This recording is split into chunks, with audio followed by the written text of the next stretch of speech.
आज गारगोटीमध्ये एवढी गर्दी का होती हा प्रश्न तुम्हालाही पडला असेल ना. रस्त्यावर वाहनांच्या लांबच लांब रांगा, प्रत्येकाची दिशा मात्र एकच. गारगोटीपासून अवघ्या अर्ध्या तासाच्या अंतरावर निसर्गानं घडवलेला एक अद्भुत चमत्कार पाहण्यासाठी, तो म्हणजे सवतकडा. उंच कड्यावरून शुभ्र फेसाळत कोसळणारा धबधबा, त्याचा कानात घुमणारा नाद, चेहऱ्यावर अलगद उडणारे पाण्याचे थेंब आणि डोळ्यांना सुकावणारी हिरवीगार दरी, हा अनुभव शब्दात मावणारा नाही. थरार अनुभवायला झुलता पूल, सुरक्षित फेरफटका मारण्यासाठी केलेली रेलिंग, पायवाट आणि साहसी उपक्रम, प्रत्येक ठिकाणाहून दिसणारं निसर्गाचं मनमोहक रूप, इथला प्रत्येक क्षण कॅमेऱ्यात नाही तर मनात कायमचा साठून राहतो.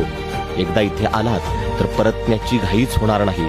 या पावसाळ्यात तुमच्या कुटुंबासोबत आणि मित्रमैत्रिणींसोबत नक्कीच सवतकड्याला भेट द्या. कारण काही ठिकाणं फक्त पाहायची नसतात तर ती जगायची असतात आणि काही आयुष्यभरासाठी मनात जपायची असतात.